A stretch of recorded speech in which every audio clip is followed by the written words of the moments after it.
今日はですね、ベルリンに行った時の動画をシェアしたいと思います。Kindle の週末だけの旅やったけど、めちゃめちゃ楽しかった。クリスマス前でお金がなくって結構カツカツで、日曜の朝一にケルンに帰るつもりだったので、土曜日の夜、ホステル代をケチってクラブで過ごしたら案の定、特に朝方人間の私にはきつすぎて、大きなトラブルはなかったけれど、やっぱりホステル代はケチってはいけないなぁとしみじみ思いました。まあそうだよね。ということで、Let's get started.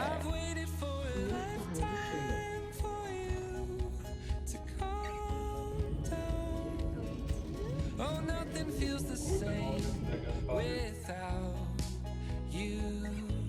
now. I've waited for a lifetime for you to come down. 'Cause nothing feels the same Right and Ellie. I think the weather is not so bad, right? I mean, like it's not raining. It's bad, but like and dreaming if I lose my voice.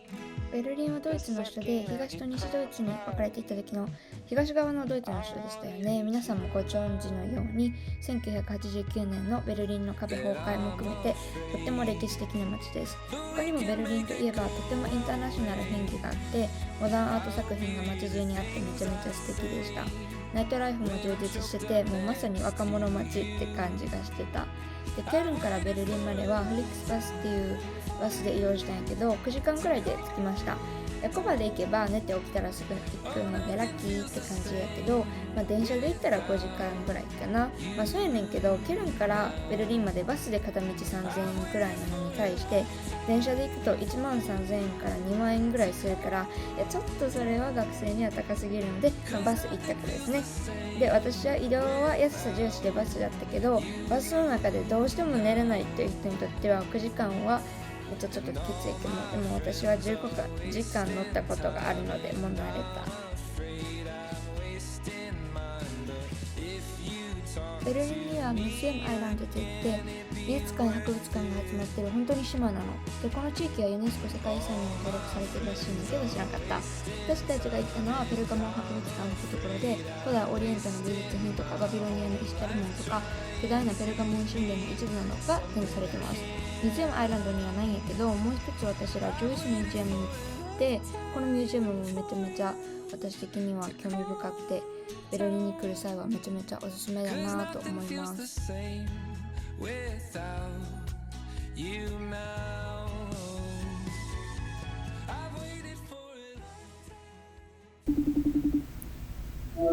How was the music? I love it. Nice. If you like history, it's totally worth it. And it was cheap. and we're students. Yeah. And also like it's not just like one museum. You can go like A lot. Yeah. Like five, I think. It's worth it.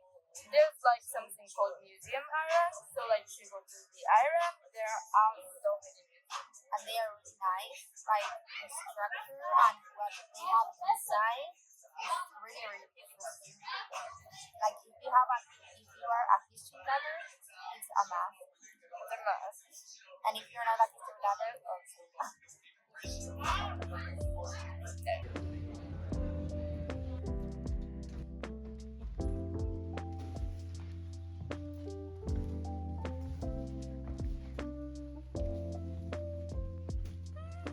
Oh, it's okay. Wait, do we just stay?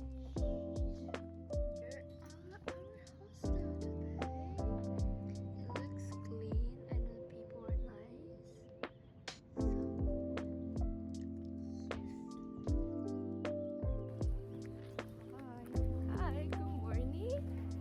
We had a little bit of trouble, but it's fine right now. 朝どんなハプニングが起きたか詳しくはちょっと忘れてしまったんやけど、確かなんかホステルのロッカーが開けられへんかったか閉められへんかったかなんかそんな感じ、多分忘れた、ごめん。で、ベルリンの街で気づいたことはめちゃめちゃおしゃれなカフェとかレストランが多いこと。さすがに首都だけあるねって感じやったけど、うちらはカツカツだったのでそんなとこでは食べれずスーパーでご飯を買ってました。で、ドイツのスーパーはいくつか種類あんねんけど、めっちゃ安いのはアルディとかネットかな。普通ぐらいなのがレベで、高いのがエレカ、他にもいろいろあるけど、そんな感じ。でもエレカも他のスーパーより安いのがあったりして、店内も綺麗で人も優しい傾向にある私の主観なので、ぜひぜひいろいろ行ってみてください。ドイツのスーパーが日本と違うのはいろいろあるんやけど、日本もこうすればいいのになって思うことは 1kg あたりの値段が絶対記載されてることかなって思ってて、日本のスーパーでも安く見えるように広告されてても 1kg で考えたら別に安くなくないみたいなっていうのがあるから、それが書いてるのはめちゃめちゃ良いなと思いました。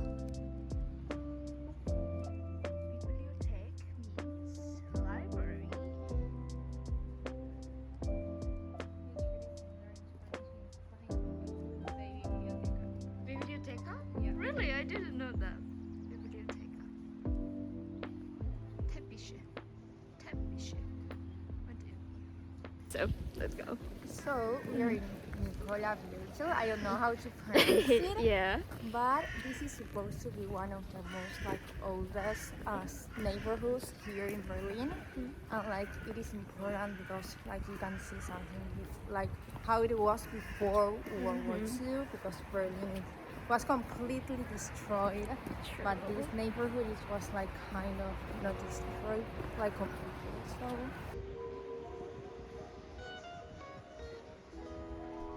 ベルリンといえばベルリンの壁やけど、そもそもベルリンの壁って何やったっけっていう人のために解説していきます。第二次世界大戦後、連合軍、米、英、仏、ソ連によって西ドイツと東ドイツに分割された敗戦国のドイツ。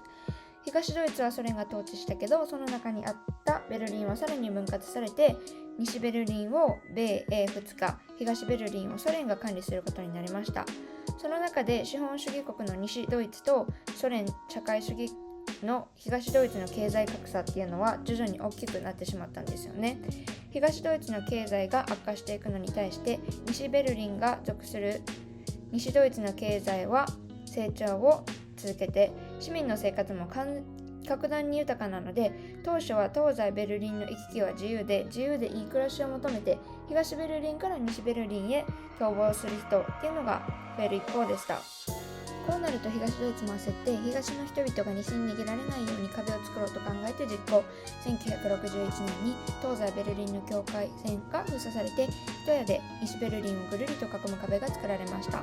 東ドイツから切り離されて文字通り陸の孤島となった西ベルリンですが、事実上この壁は東ベルリン市民を東側に閉じ込めるためのものでした。で、厳重な警備で東ベルリン市民は近づくことも許されてなかったらしいです。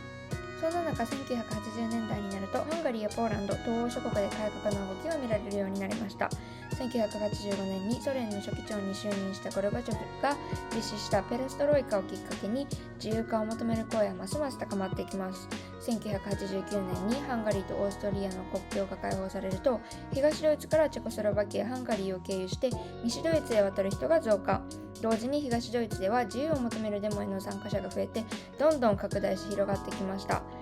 1989年11月9日、対応を迫られた東ドイツ政府は出国の規制を緩和する改正案というのを決議しました。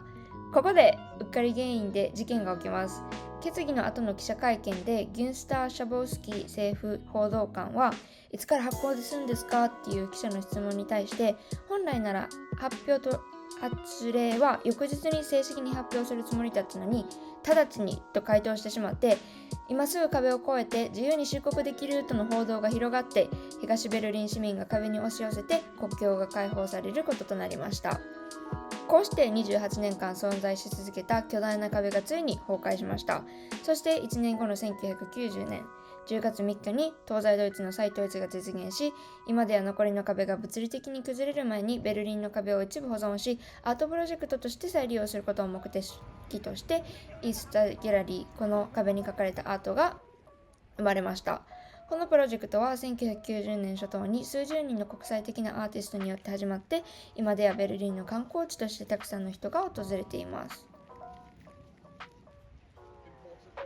もう一つ有名な観光地として、特にチェックポイントチャーリーが東西冷戦を象徴する場所として知られています。1961年にベルリンの壁が建設され、東西ドイツ間での移動が制限される中で、ベルリンの住民たちは東西ベルリンを行き来するために厳格な検問所を通過しなければなりませんでした。チェックポイントチャーリーはアメリカ領占領地区とソ連領占領地区の境界で、アメリカ軍とソ連軍が対峙する地区でもありました。この場所は冷戦時代の緊張感や東西対立の象徴として知られています。1961年から1989年までチェックポイントチャーリーでは厳格な入国審査というのが行われ、東西ベルリン間の移動が管理されました。両者や歩行者は検問所を追加する際に身分証というのを証明し、入国審査しなければなりませんでした。この地点は東西ドイツ間での最も緊張が高まった時期に何度も逼迫した状況になってしまいました。で、1989年11月9日、ベルリンの壁が崩壊すると、チェックポイントチャーリーもその役割を終えることになりました。現在、チェックポイントチャーリー周辺には、歴史の証言として博物館や記念碑が建てられ、冷戦時代の緊張感を伝えています。ちなみにチェックポイントチャーリーと呼ばれているのは、チャーリーさんという人がこの検問所にいたからではなく、アルファベットを無線で間違いなく使えるためのものです。どういうことかっていうと、例えば日本語とかでもディナーの D、エレファントの E と発音が似てる時に使ったりしますよね。で、このチェックポイントチャーリーもなんて今チェックポイント C に行けばいいの？それともチェックポイント E に行けばいいの？みたいなことになると大変なので、チェックポイントチャーリーの C といったようにチェックポイントチャーリーというこの名前がついたそうです。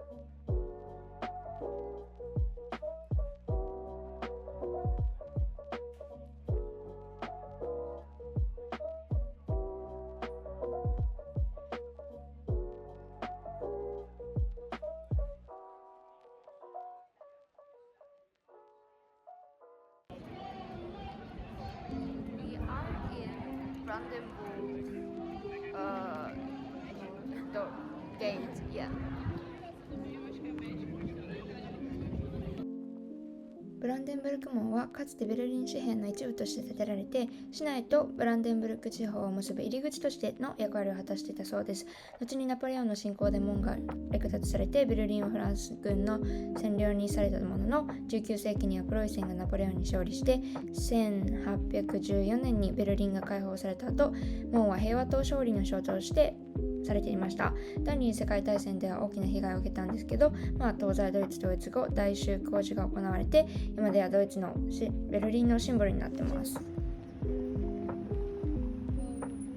ベルリンを締めくくるのはやっぱりベルリンのクラブということで、めちゃめちゃ楽しかったけど、冒頭でも話してたようにホステルを取らなかったので、もう体力勝負でしたね。私は3時くらいがピークで死んでたのですが、夜行性じゃないっていうのもあってやけど、